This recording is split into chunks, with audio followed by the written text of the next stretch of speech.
نحمده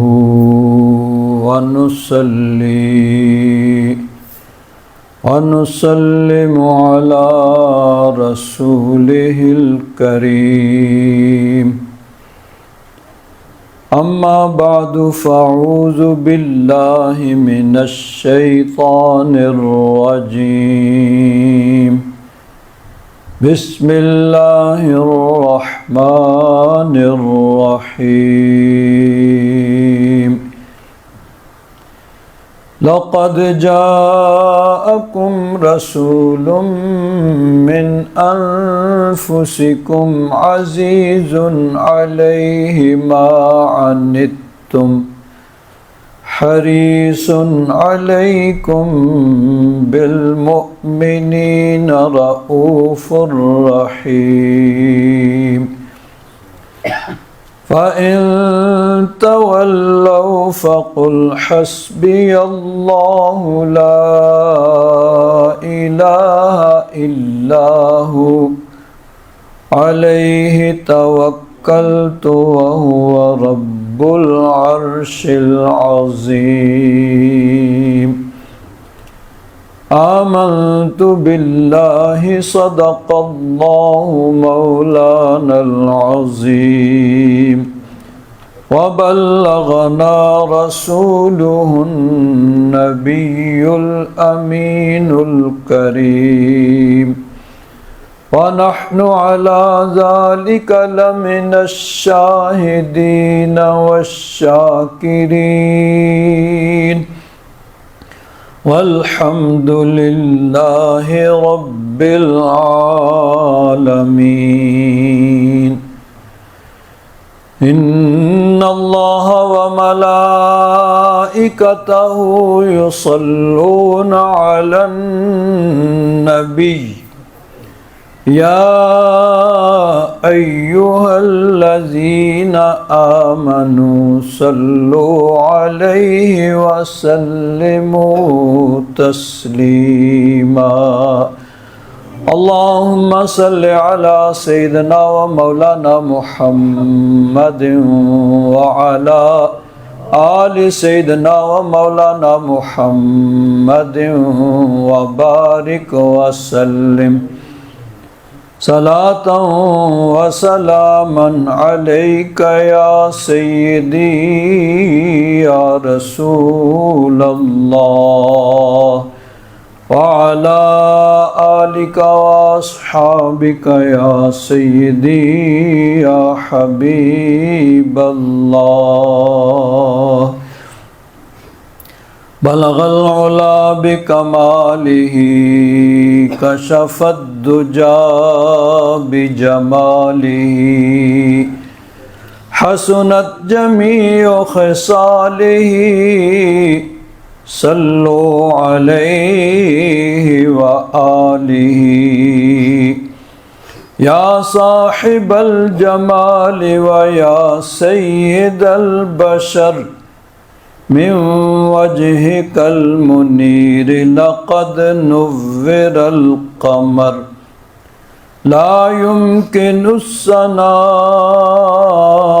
كما كان حقه بعد الخدا بزرگ توئی قصہ مختصر۔ حضرات محترم، قرآن مجید فرقان حمید کی تفسیر کا جو سلسلہ تفسیر نور الامین کے حوالے سے چل رہا تھا، چند جمعوں کے درمیان میں وقفہ جو دیگر موضوعات آتے رہے، آج پھر اسی موضوع کو آگے شروع کرتے ہیں۔ میں نے یہ آپ حضرات کے سامنے عرض کیا تھا کہ اللہ تبارک و تعالیٰ نے ارشاد فرمایا ایاک نعبد و ایاک نستعین، کہ یا رب ذوالجلال ہم تیری ہی عبادت کرتے ہیں اور تجھ ہی سے مدد مانگتے ہیں۔ حقیقی مددگار اللہ تبارک و تعالیٰ ہے، اور اللہ تبارک و تعالیٰ کی جب مشیت ہو، وہ چاہے تو اپنے بندوں کو بھی یہ طاقت عطا فرما دیتا ہے اور اس کے بندے اس کی عطا سے اس کی مشیت کے مطابق مدد کرتے ہیں۔ اور خاص طور پر نبی کریم صلی اللہ علیہ وسلم اللہ تبارک و تعالیٰ کے محبوب ہیں، اللہ تبارک و تعالیٰ کے طالب و مطلوب ہیں۔ اللہ تبارک و تعالیٰ نے اپنے محبوب کو یہ طاقت عطا فرمائی ہے، اللہ تبارک و تعالیٰ کا یہ فضل اور کرم ہے کہ نبی کریم صلی اللہ علیہ وسلم اللہ تبارک و تعالیٰ کی عطا سے جس کو جو چاہیں دنیا و آخرت کی نعمت عطا فرما دیں۔ یہ اللہ تبارک و تعالیٰ کی عطا ہے، اللہ تبارک و تعالیٰ کا اپنے محبوب پر فضل اور کرم ہے۔ چنانچہ بڑی ایک مشہور حدیث پاک ہے، اس کو یہاں نقل کیا گیا ہے اسی سلسلہ میں۔ حضرت ربیہ بن قعب اسلمی رضی اللہ تعالیٰ عنہ، یہ حضور کے خادم خاص تھے، رات حضور کے دروازے پہ بسر کرتے۔ سحری کے وقت جب حضور تہجد کے لیے اٹھتے یہ پانی پیش کرتے وضو کے لیے اور دیگر خدمات سر انجام دیتے۔ ایک دن سحری کے وقت حضور کو وضو کروا رہے ہیں، پانی ڈال رہے ہیں، حضور وضو فرما رہے ہیں۔ وضو فرماتے فرماتے دریائے رحمت جوش میں آیا تو نبی کریم صلی اللہ علیہ وسلم نے ارشاد فرمایا، سل ربیت، اے ربیہ مانگو۔ اب یہ نہیں کہا کہ کیا مانگو، کوئی قید نہیں لگائی کہ دنیا کی کوئی نعمت مانگ لو، مال غنیمت میرے پاس آتا ہے، کوئی باغ مانگ لو، کوئی جاگیر مانگ لو، کیا مانگو، سل مطلقاً فرمایا۔ اور عربی قاعدہ ہے کہ جب فعل یا شبہ فعل کے ساتھ اس کا مفعول مطلق ذکر نہ کیا جائے تو وہ عام ہوتا ہے، تو یہاں سل عام ہے کہ کچھ بھی مانگ سکتے ہو، کوئی قید نہیں ہے۔ چنانچہ حضرت ربیہ اسلمی رضی اللہ تعالیٰ عنہ عرض کرتے ہیں، اسألک مرافقتک فی الجنہ، کہ حضور جنت میں آپ کی رفاقت۔ دنیا میں اللہ تبارک و تعالیٰ نے یہ کرم فرمایا کہ آپ کی خدمت کا موقع ملا، حضور کا خادم خاص ہوں۔ سحری کے وقت جب کوئی نہیں ہوتا میں حضور کی بارگاہ میں حاضر ہوتا ہوں، خدمت کرتا ہوں، بس یہی خدمت جنت میں بھی مل جائے۔ جنت نہیں، جنت میں حضور کی رفاقت، حضور کی خدمت، یہ مانگا۔ ایک شاعر نے بڑی پیاری بات کی، حضرت ربیہ اسلمی رضی اللہ تعالیٰ عنہ کی ترجمانی کی۔ شاعر کہتا ہے، رحمت حق تھی جوش پر میں بھی نہیں تھا بے خبر۔ حضور کا دریائے رحمت جوش پر تھا اور میں بھی کوئی بے خبر نہیں تھا کہ کیا اس وقت میں مانگ سکتا ہوں۔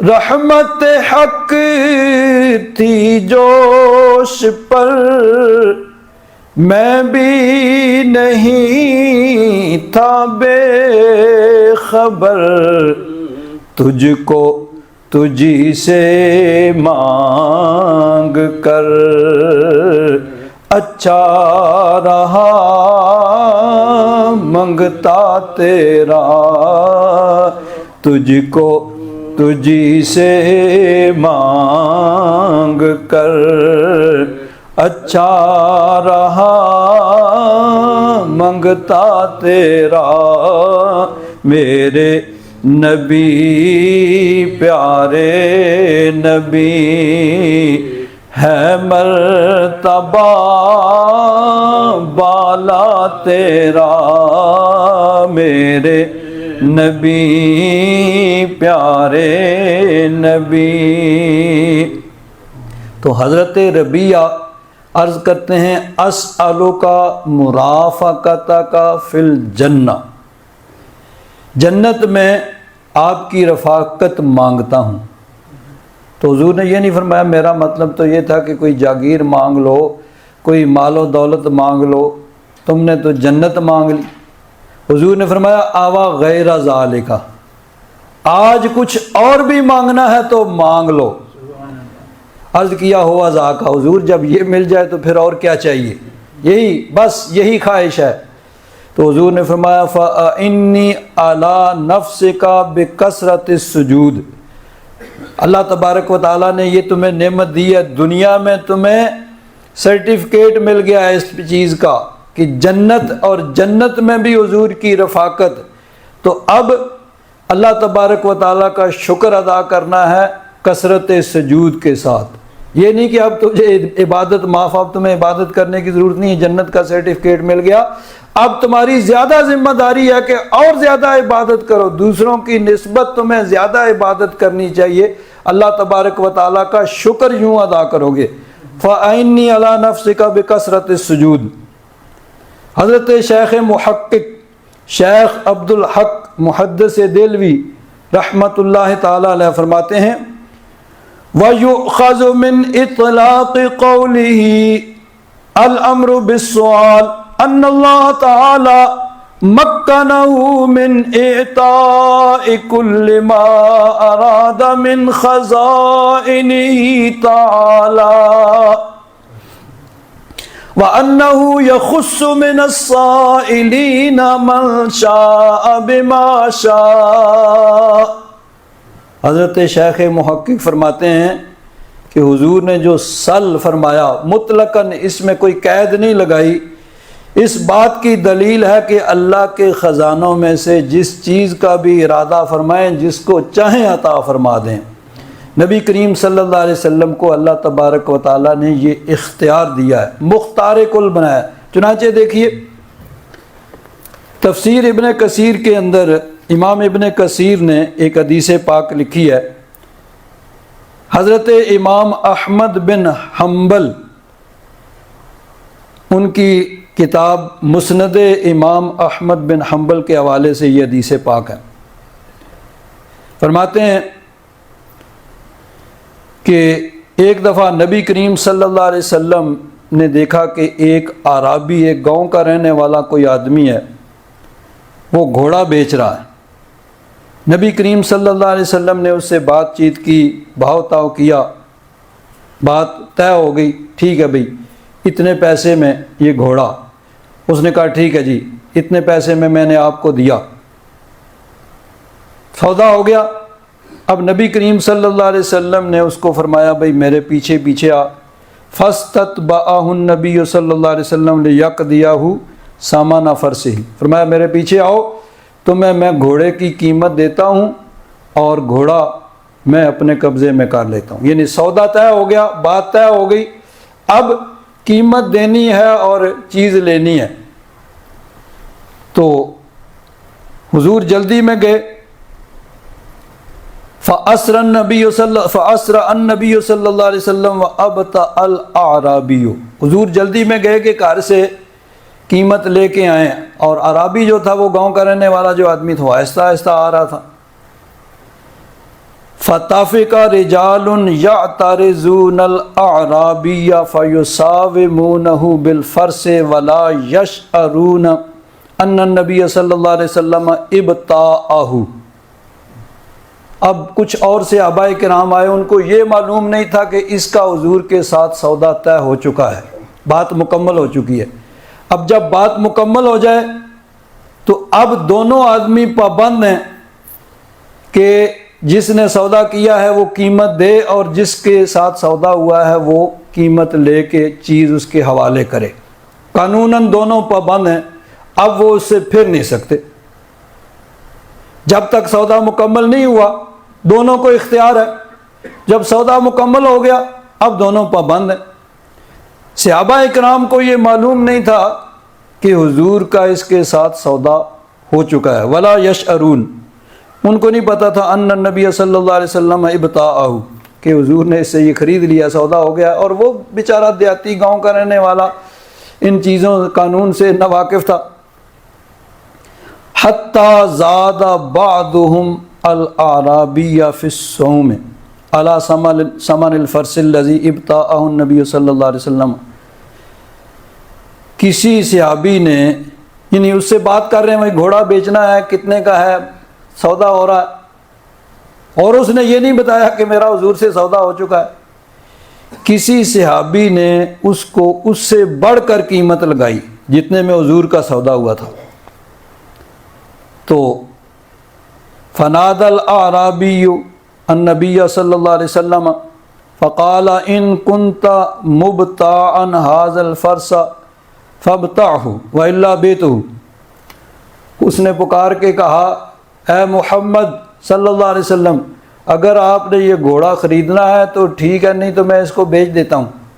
یعنی وہ اس چیز سے یعنی ناواقف تھا کہ میں تو پابند ہوں، میرا تو سودا مکمل ہو چکا ہے، کسی اور سے سودا ہو نہیں سکتا. تو اس نے پکار کے کہا اگر تو آپ نے لینا ہے تو لے لیں ورنہ میں اس کو بیچ دوں گا. فقال النبی صلی اللہ علیہ وسلم حین سمع نداء الاعرابی، اس کی بات سنی، اس کی پکار سنی تو فرمایا اولیس قد ابتعتہ منک، میں نے تم سے خرید نہیں لیا، سودا ہو نہیں گیا؟ اس نے کہا جی نہیں کوئی نہیں، واللہ ما بیتک، قسم کہا گیا کہ ہمارا تو سودا بات چیت ہوئی نہیں. وہ بیچارہ جاہل ان پڑھ آدمی ہوگا، تو میرا تو کوئی بات نہیں ہوئی ہے. حضور نبی کریم صلی اللہ علیہ وسلم نے فرمایا بھائی دیکھو ہمارا سودا ہو چکا ہے، بات چیت مکمل ہو چکی ہے، قانوناً میں بھی پابند ہوں، تم بھی پابند ہو. اب صحابہ کرام پریشان ہیں، کیا کریں؟ تو وہ جو عرابی تھا وہ کہنے لگا ہلم شہیدن یشہد انی بایعتک. اچھا اگر یہ بات ہے، آپ کہتے ہیں سودا ہوا ہے، تو لاؤ کوئی گواہ لاؤ، کوئی آدمی لاؤ جو کہے کہ جی سودا ہوا ہے. اب جب سودا ہوا تھا تو اس وقت کوئی تیسرا آدمی وہاں موجود نہیں تھا، نبی کریم صلی اللہ علیہ وسلم تھے اور وہ عرابی تھا، اور کوئی تیسرا آدمی موجود نہیں تھا. تو اس نے کہا جی گواہ لاؤ. اب صحابہ اکرام اس کو کہہ رہے ہیں وَإِلَّا النبی صلی اللہ علیہ وسلم لم یکن یقول الا حقا. دیکھو بھئی یہ اللہ کے نبی ہیں، اللہ کے رسول ہے، یہ غلط بات نہیں کر سکتے، تو تمہارا ان سے سودا ہو چکا ہے، تم اس سے نہیں پھر سکتے. وہ کہتا بھئی کوئی گواہی دو. اب صحابہ کرام کیسے گواہی دیں، وہ وہاں موجود نہیں تھے. تو صحابہ کرام پریشان ہیں، اس کو سمجھا رہے ہیں، لیکن وہ کہتا ہے بھئی ٹھیک ہے کوئی گواہ، کوئی آدمی گواہی دے کہ میرا سودا ہوا ہے. حتی جاء خزیمہ، تو حضرت خزیمہ آ گئے. فاستمع لمراجعۃ النبی صلی اللہ علیہ وسلم، حضور کی بات اعرابی کے ساتھ جو ہو رہی ہے اس کو انہوں نے سنا، اور یہ بھی سنا کہ وہ کہہ رہا ہے کہ گواہ لاؤ گواہ. حضرت خزیمہ آپ نے کہا انا اشہد انک قد بایعتہ، حضور میں گواہی دیتا ہوں کہ آپ کا اس سے سودا ہو چکا ہے. وہ کہہ رہا تھا گواہ لاؤ، حضرت خزیمہ نے کہا میں گواہی دیتا ہوں آپ کا اس سے سودا ہو چکا ہے. اب بعد میں حضور نے فرمایا بھئی تم نے کیسے گواہی دے دی، تم تو وہاں موجود نہیں تھے، تو تم نے کیسے گواہی دی؟ فقال بتصدیق کا یا رسول اللہ، حضور آپ نے کہا اللہ ایک ہے، ہم نے دیکھا نہیں، ہم نے مان لیا کہ اللہ ہے، آپ فرما رہے ہیں. آپ نے کہا جنت ہے، دوزخ ہے، فرشتے ہیں، کوئی چیز نہیں دیکھی ہے، ایمان بالغیب ہم رکھتے ہیں. آپ کے زبان پہ اعتبار کرتے ہوئے جب ہم اللہ کو مان رہے ہیں تو یہ تو ایک معمولی سی بات ہے، آپ فرما رہے ہیں سودا ہوا، تو یہ کیسے غلط ہو سکتی ہے؟ اس لیے میں نے گواہی دی تھی. اب نبی کریم صلی اللہ علیہ وسلم نے کیا کیا؟ فجعل رسول اللہ صلی اللہ علیہ وسلم شہادت خزیمۃ بشہادت رجلین، حضور نے حضرت خزیمہ کو یہ انعام دیا، فرمایا آج کے بعد ان کی گواہی 2 آدمیوں کے برابر ہوگی. باقی سارے معاملات میں، باقی کسی بھی معاملہ میں 2 آدمی گواہی دیں جب فیصلہ ہوگا۔ اگر کوئی مدعی ایک گواہ پیش کرے گا تو اس کے حق میں فیصلہ نہیں ہوگا جب تک 2 گواہ نہ پیش کرے۔ لیکن اگر حضرت خزیمہ کسی معاملہ میں گواہی دیں گے تو پھر دوسرے گواہ کی ضرورت ہی نہیں ہے۔ تو حضور نبی کریم صلی اللہ علیہ وسلم کو اللہ تبارک و تعالیٰ نے مختار کل بنایا، شریعت میں اختیار دیا کہ حضور جس کو جو چاہے دنیا کی آخرت کی جو نعمت عطا فرما دیں۔ دنیا میں اگر کسی کو کہہ دیں اس کی گواہی 2 کے گواہ برابر، 2 کے برابر ہوگی۔ اگر کسی کو چاہیں تو دنیا میں جنت کا سرٹیفکیٹ اور پروانہ دے دیں تو اللہ تبارک و تعالیٰ کی نعمتوں کے مالک و مختار ہیں۔ حضرت شیخ عبدالحق محدث دہلوی رحمۃ اللہ تعالیٰ علیہ کا یہاں تذکرہ ہوا تو حضرت صاحب یہاں پہ حضرت شیخ کی پھر ایک بات انہوں نے ضمناً اسی ضمن میں نقل کی، اور اس کو ذکر کرنے والے کون ہیں؟ اشرف علی تھانوی صاحب، حفاظات یومیہ اس کے حوالے سے لکھی ہے حضرت شیخ محقق۔ اس میں ایک بڑی خاص بات ہے، اس لیے بھی یہ ضروری ہے۔ کہتے ہیں کہ تھانوی صاحب کہتے ہیں بعض اولیاء اللہ ایسے بھی گزرے ہیں کہ خواب میں یا حالت غیبت میں روز مرہ ان کو دربار نبوی میں حاضری کی دولت نصیب ہوتی ہے۔ یعنی خواب میں حضور کی بارگاہ میں جاتے ہیں یا جاگتے ہوئے مراقبہ کی حالت میں مراقبہ کرتے ہیں اور حضور کی دربار میں پہنچ جاتے ہیں، وہاں ان کو حاضری ہوتی ہے۔ ایسے حضرات صاحب حضوری کہلاتے ہیں، اور انہی میں سے ایک شیخ عبدالحق محدث دہلوی رحمۃ اللہ تعالیٰ علیہ یہ بھی ہیں۔ اور ان کا واقعہ یہ تھا کہ یہ مسجد نبوی شریف میں مدینہ منورہ میں درس حدیث دیا کرتے تھے۔ ایک دن خواب میں نبی کریم صلی اللہ علیہ وسلم کی زیارت ہوئی تو حضور نے فرمایا کہ عبدالحق تم ہندوستان چلے جاؤ۔ صبح اٹھے تو بڑے پریشان کہ میں یہاں حضور کی بارگاہ میں رہتا ہوں، حضور کے روضہ انور کی زیارت کرتا ہوں، جب چاہتا ہوں حاضری دیتا ہوں، تو پتہ نہیں کوئی بے ادبی ہو گئی ہے یا کیا وجہ ہے، حضور نے کیوں حکم دیا یہاں سے جانے کا۔ دن بھر سوچتے رہے، رات کو پھر خواب آیا، حضور نے فرمایا عبدالحق تم ہندوستان چلے جاؤ۔ پھر سوچتے رہے بھئی کیا، پھر تیسرا دن ہوا، پھر حضور نے فرمایا، عرض کیا حضور میں آپ کی بارگاہ میں اپنا وطن چھوڑ کے آیا تھا کہ یہاں رہوں گا، آپ کی قبر انور پہ آپ کے روضہ انور پہ حاضری ہوتی ہے۔ حضور نے فرمایا وہاں جا کے تمہاری ضرورت ہے، تم وہاں جا کے حدیث پاک کی خدمت کرو، یہاں تم ہمارے قبر ہمارے روضہ کو دیکھتے ہو، وہاں تمہیں ہماری حاضری ہوگی، ہماری زیارت ہوا کرے گی۔ چنانچہ شیخ ہندوستان چلے دہلی میں، اور حضور نے فرمایا کہ وہاں کے فقراء پر نظر عنایت رکھنا، یعنی ان کا بھی خیال رکھنا۔ تو پھر وہاں جب ہندوستان گئے تو جہاں بھی پتہ چلتا کوئی درویش ہے، کوئی اللہ والا اس کے پاس جاتے۔ ایک دفعہ آپ کو پتہ چلا کہ کوئی درویش یہاں رہتا ہے، آپ وہاں گئے، دیکھا بڑا مجمع ہے، لوگ بڑے جمع ہیں، اس کے معتقد ہیں۔ اس درویش سے ملاقات کی، اس نے بھی حضرت شیخ کی بڑی خاطر مدارت کی، اور پھر آخر میں اس نے حضرت شیخ کو ایک پیالہ پیش کیا شراب کا، کہنے لگا اس کو پیجیے۔ حضرت شیخ کو تب معلوم ہوا یہ تو فاسق و فاجر ہے، شرابی آدمی ہے۔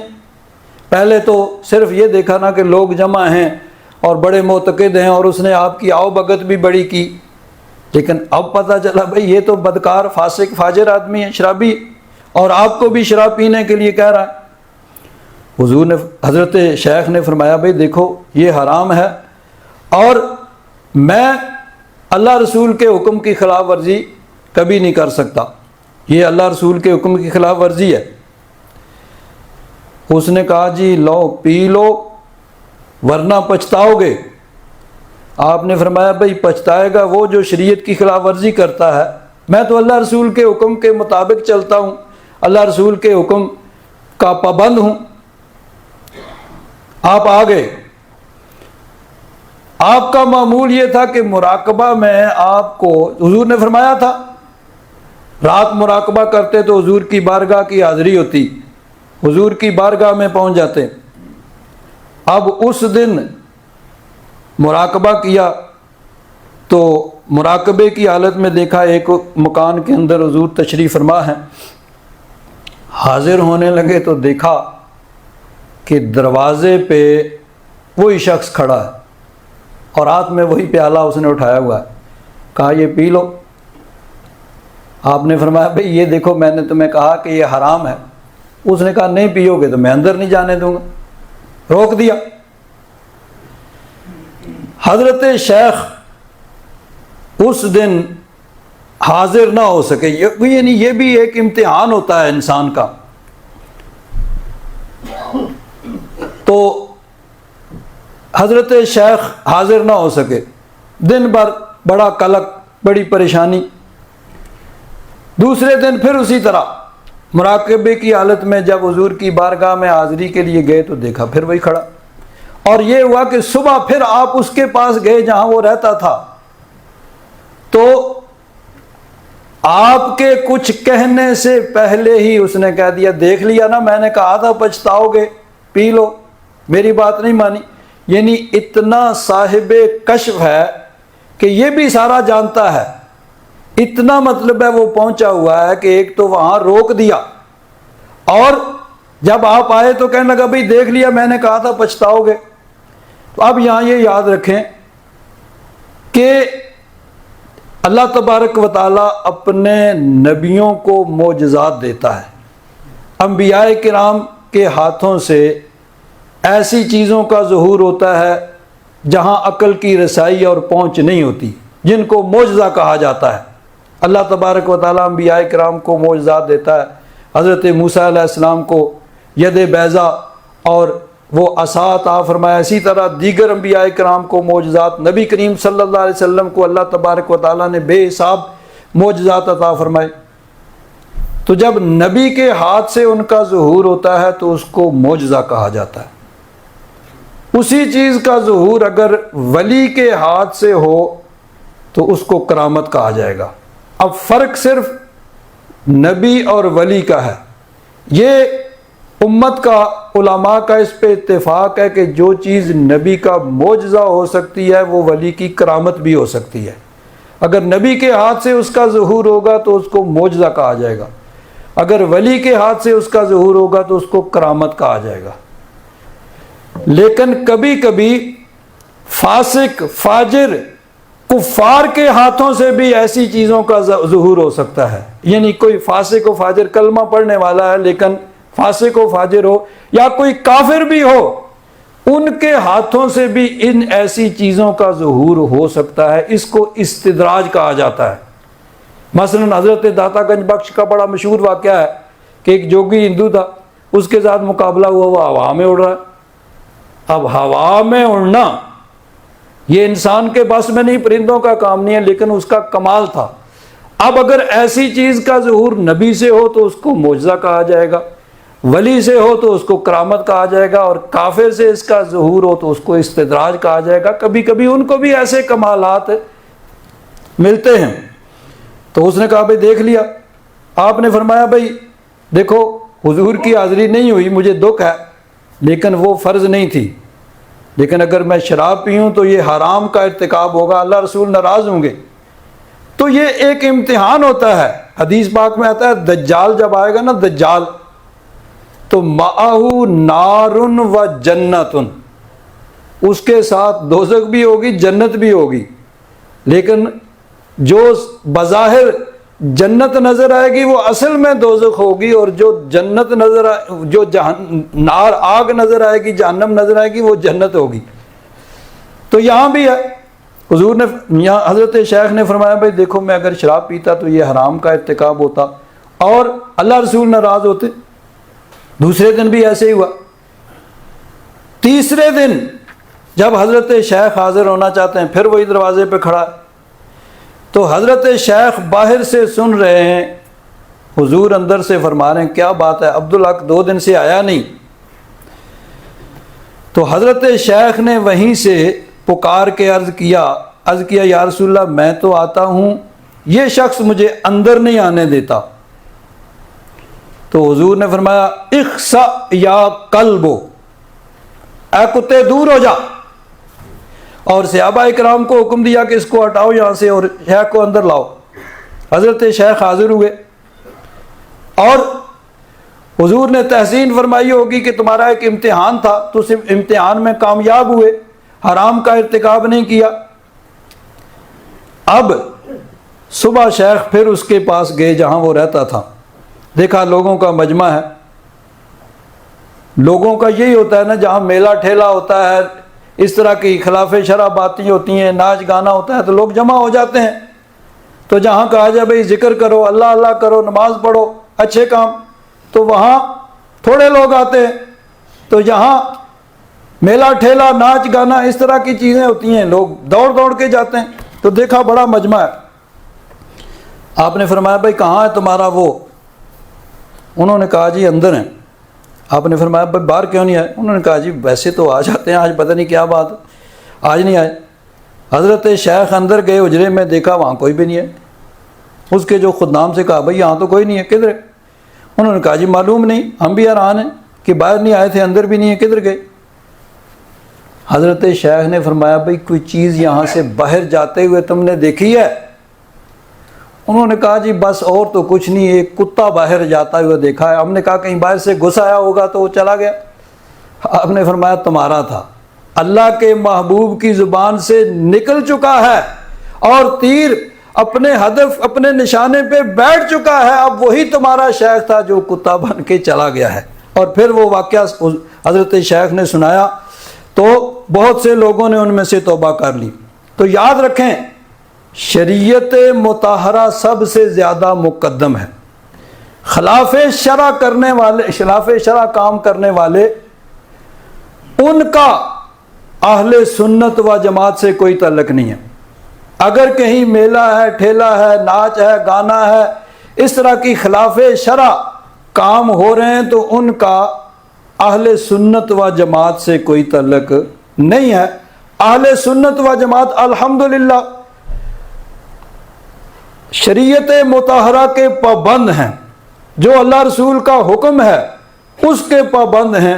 اور صحابہ اکرام رضوان اللہ تعالیٰ نے مجمعین، جمہور صحابہ اور جمہور امت کا 1450 سال سے جو نقطہ نظر رہا، جو عقیدہ، جو نظریہ اور جو عمل رہے ہیں، وہی اہل سنت و جماعت کے ہیں۔ جہاں پہ خلاف شریعت کوئی کام کوئی کرتا ہے تو اس کا اہل سنت سے کوئی تعلق نہیں ہے۔ حضرت مولانا روم رحمۃ اللہ تعالی علیہ ایسے لوگ جو خلاف شرع کام کرتے ہیں، اللہ رسول کے احکام کی خلاف ورزی کرتے ہیں اور پھر اپنے آپ کو ولی کہتے ہیں، ان کے متعلق فرمایا ہے کار شیطان می کند نامش ولی گھر ولی این است لعنت بر ولی۔ فرمایا کام تو کرے شیطانوں والے، پھر اپنے آپ کو ولی کہلائے۔ ایسا ولی اللہ نہیں ہے، وہ ولی الشیطان ہے، اور ایسوں پہ اللہ کی لعنت ہے۔ تو یاد رکھیں ان غیر شرعی امور کا اہل سنت و جماعت سے کوئی تعلق نہیں ہے۔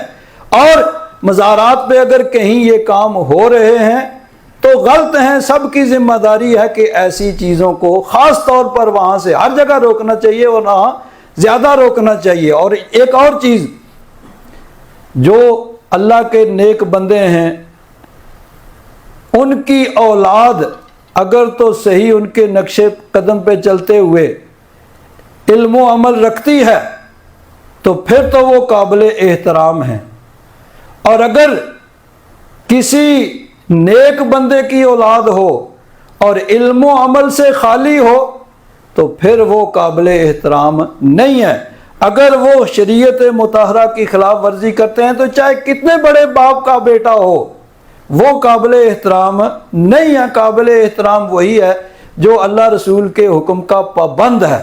حضرت شیخ سعدی فرماتے ہیں سگے اصحاب کاف روزے چند، پہے نیکاں گرفت مردم شد، پسرے نوح با بدا نشست، خاندان نبوتش گم شد۔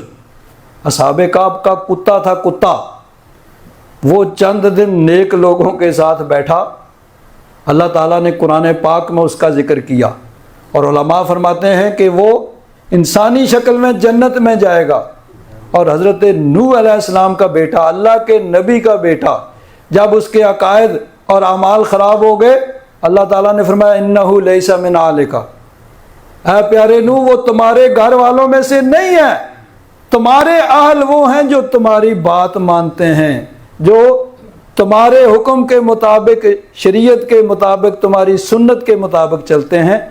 تو اللہ والے، ان کی اولاد بھی اگر بے عمل ہو جائے گی اور شریعت مطہرہ کی خلاف ورزی کرے گی تو پھر، اور جب وہ خود ان کو علم نہیں ہے، عمل نہیں ہے، تو وہ دوسروں کی روحانی تربیت کیا کریں گے؟ اور روحانی اصل تو مزارات پہ جانے کا مقصد ہی یہی ہے کہ انسان وہاں فاتحہ پڑھے، وہاں روحانی تربیت ہو، اور اگر وہاں سے خلاف شریعت امور کی ترغیب ملے تو پھر یعنی وہ قابل احترام نہیں ہے۔ قابل احترام وہی ہے جو اللہ رسول کے حکم کے مطابق چلتا ہے۔ اللہ تبارک و تعالی ہم سب کو توفیق عطا فرمائے۔ وآخر دعوانا الحمد للہ رب العالمین۔